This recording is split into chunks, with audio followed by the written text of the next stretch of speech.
आप सबके साथ बैठकर चाय की चुस्की लूं और आप सबसे थैंक यू वेरी ये अंदाजा है मेरा भाई।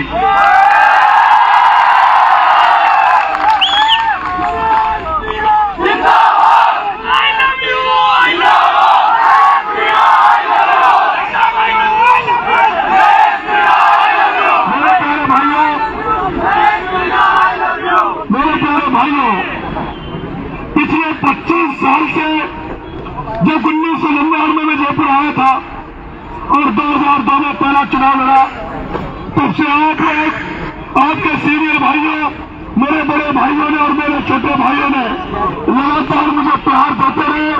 जहां कहीं भी मुझे जरूरत रही वहां सब लोग आप मेरे साथ खड़े रहे और यही कारण था जनता चुनाव हारने के बाद मुझे जयपुर में आज मैंने कदम रखा तो मेरा मन था कि आप सभी युवा साथी, छात्र साथी, मेरे प्यारे भाइयों, आपके साथ चाय की चुस्की लूं और आपसे बातें करूं।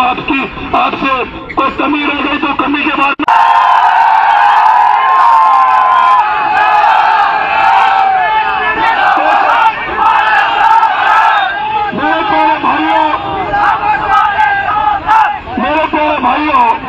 पैसों की कर्ज की वजह से, पैसों की कमी के कारण से हम चुनाव नहीं जीत पाए और हर कंजूसी में, कर्जी में तुमने कुर्सियां तोड़कर मेरा और नुकसान कर दिया। मुझे करना पड़ेगा।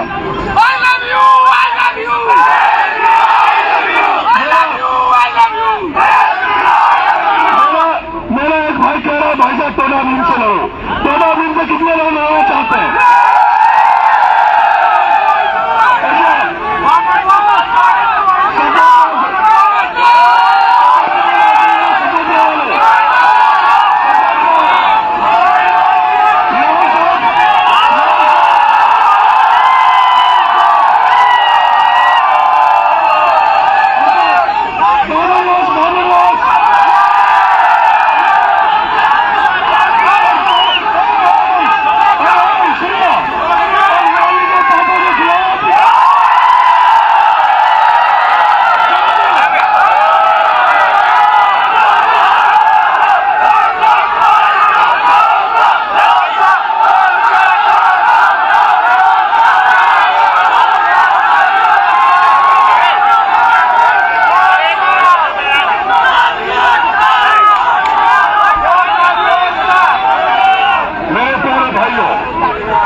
मेरे प्यारे भाइयों, क्या आपको लगता है कि आपका भाई एमएलए का भूखा है? क्या आपको लगता है कि नरेश मीणा पद का भूखा है? आपका भाई एमएलए का भूखा नहीं है, एमपी का भूखा नहीं है। आपका भाई तो जनता के दिलों में जगह बनाना चाहता है। आपका भाई तो राजस्थान की राजनीति में जैसे आपके भाई ने राजस्थान के सबसे बड़े विश्वविद्यालय राजस्थान विश्वविद्यालय में छत्र राज किया, उसी तरह आपका भाई राजस्थान की राजनीति में भी एक छत्र राज करना चाहता है। राजस्थान की राजनीति में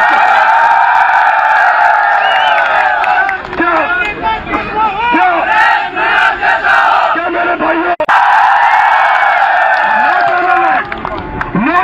मेरे भाइयों, जैसे राजस्थान विश्वविद्यालय की राजनीति में जिसको छात्र अध्यक्ष बनना होता था वो नरेश मीणा के दरवाजे पर आता था, राजस्थान का मुख्यमंत्री भी तुम्हारे बीच में से निकलेगा, तुम्हारे साथ में नहीं कर सकते क्या? जो राजस्थान विश्वविद्यालय में नहीं हुआ वो भाई ने किया और राजस्थान की राजनीति तक जो नहीं हुआ वो तुम्हारा भाई करना चाहता है, उसके लिए तुम्हारा साथ चाहिए। क्या साथ दोगे? साथ दोगे? राजस्थान की राजनीति अब तक अनपढ़ गवार कर रहे थे। राजस्थान की राजनीति अब तक अनपढ़ गवार कर रहे थे। हम सारे लोग पढ़े लिखे लोग हैं, हम कॉलेजों से यूनिवर्सिटियों से निकले हुए छात्र हैं। अगर ये छात्र शक्ति या युवा शक्ति राजस्थान की राजनीति को बदलने के लिए हाथ से अगर सोच लेगी तो मैं आपको भरोसा दे रहा हूँ, विश्वास दे रहा हूँ कि 2028 का चुनाव, क्योंकि आपने देखा होगा टीवी पर चर्चा चल रही है,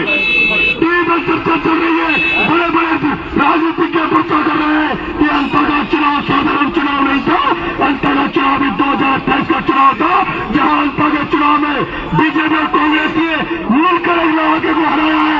लेकिन मैं चैलेंज कर रहा हूं, तुम तैयार हो जाओ, बीजेपी कांग्रेस वालों, हमारे वापस लौट कर और 2028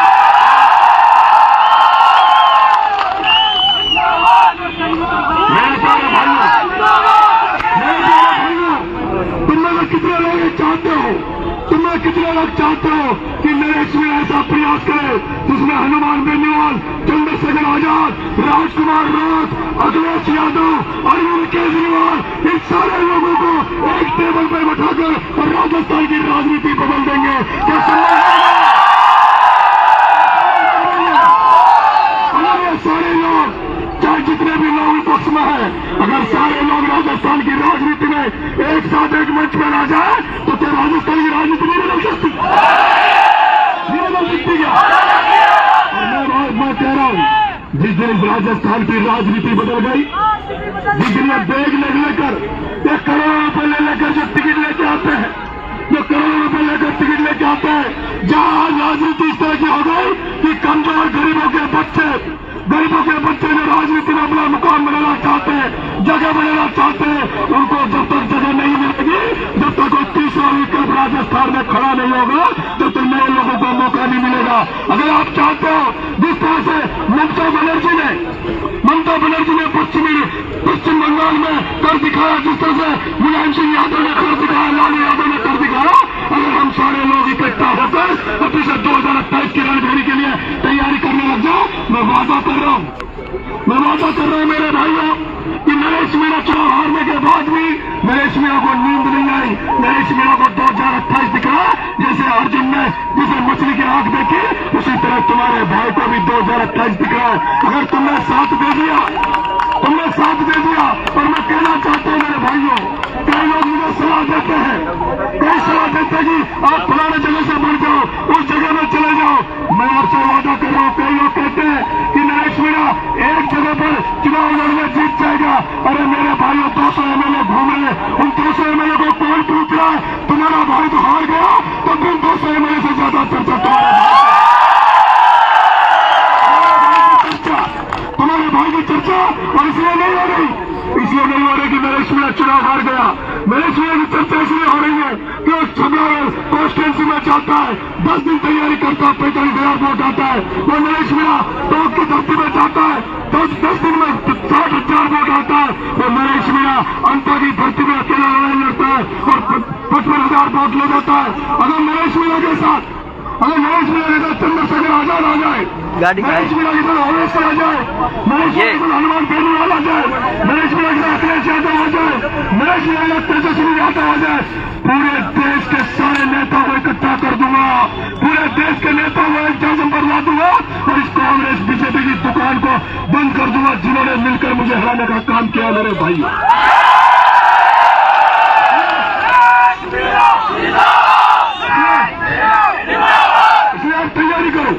तैयारी करो। पहले तो मैं जा रहा हूं हारोती में जा रहा हूं। पहले अंता के लोगों को धन्यवाद दूंगा, छबरा के लोगों को धन्यवाद दूंगा और उसके बाद देवनागरी के लोगों को धन्यवाद दूंगा।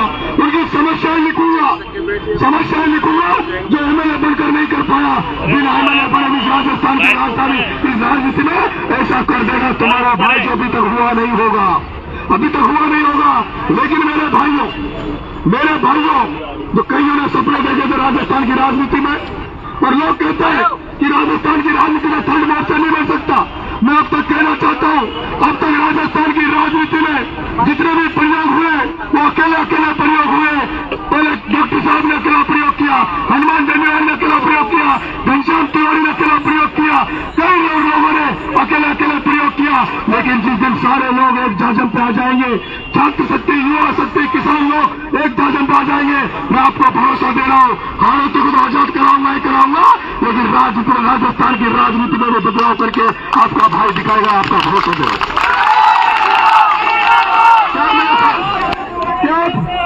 क्या आप मेरी बात से सहमत हो? और ये नहीं है ये लाल शोट लाली का पापा फापा, इनको 200 में 200 का युवा को खड़ा करेंगे। लाल शोट के युवा को खड़ा करेंगे। घबराने की जरूरत नहीं है। अभी से काम करना चालू करेंगे। मेरे युवा साथियों, छात्र साथियों, मैं आपसे कहना चाहता हूँ, पंचायत राज का चुनाव आ रहा है। मेरे भाई अपने अपने चुनाव में ध्यान रखना, इन बड़े नेताओं के साथ जो घूम रहे हैं इनको हराना और नए लड़के खड़े करने, नए लड़कों को मैं चाहता हूँ कम से कम 1000 नए लड़के राजस्थान की राजनीति में 1000 नए लड़के सरपंच होने चाहिए हमारे, जो सरपंच बनकर और उनकी गाड़ियां नरेश के साथ चले। अगर तुमने 1000 नए लड़कों को सरपंच बना दिया तो हमें दिक्कत नहीं आएगी। और उसके बाद उन्हीं लोगों में से विधायक भी बनेंगे। ये जो आते हैं कि कलेक्टर बन गया, बड़े बड़े पदों पर बढ़ के 500,000 करोड़ कमा के और चुनाव टिकट लेके आ जाते हैं, अब वो नहीं बनेंगे। नए लोग बनेंगे जो आज नई राजनीति के बारे में सोचते हैं, जो पढ़े लिखे लोग होंगे। और मेरे साथ एक बात और निवेदन करना चाहता हूँ, जो साथी मेरे साथ 24 घंटे रहते हैं, जो साथी मेरी टीम में साथ रहते हैं, उनसे निवेदन है वो फेसबुक को कम चलाना करें, फेसबुक का यूज कम करें और फालतू में इधर नहीं करें और काम की पोस्टें डाले। फेसबुक का भी सदुपयोग करो मेरे भाइयों, फेसबुक को अच्छाई के लिए करो। रोज सेल्फी हर जगह हर 5 मिनट में फोटो डालना बंद करो, वही करो जो तुमने पॉजिटिव किया है। अगर गांव में तुम साफ सफाई कर रहे हो तो उसकी फोटो डालो। कहीं तुमने कोई अच्छा रचनात्मक काम किया है, कहीं सड़क में कांटे हटाए, कोई अच्छा काम किया तो उसकी फोटो डालो। इसलिए मेरे भाइयों, आज जिस संख्या में तुम लोग आए हो उससे मेरा मनोबल बढ़ गया। जो मेरे निराशा छाई हुई थी तीसरा चुनाव हारने के बाद में, जो मेरे अंदर दुख था, उस दुख को तुमने खत्म कर दिया और नया जज्बा तुमने नरेश मीणा को आज फिर से दे दिया है। इसके लिए मैं आप तमाम लोगों को बहुत बहुत धन्यवाद देता हूँ। और आपका आशीर्वाद, आपका स्नेह और प्यार इस भाई पे बनाए रखना। आपके प्यार के अलावा, आपके आशीर्वाद के अलावा इस भाई के पास कुछ नहीं है। आपके भाई के पास केवल जज्बा है, हिम्मत है, हौसला है। उस जज्बे की, हिम्मत की, हौसले की वजह से मैं चल रहा हूँ। कई लोग कहते हैं नरेश रेस्ट कर ले, नरेश रुक जा, नरेश आराम कर कुछ दिन को। मेरे अंदर आराम नहीं है मेरे भाइयों, मेरे अंदर कुछ बड़ा करने का है। मैं ऐसा चाहता हूँ कि राजस्थान की राजनीति में तुम्हारे भाई को वैसे याद किया जाए जैसे यूनिवर्सिटी में याद करते थे, वैसे राजस्थान की राजनीति में याद करें। आप सब आए, बहुत बहुत धन्यवाद तमाम लोगों को। राम राम साहब।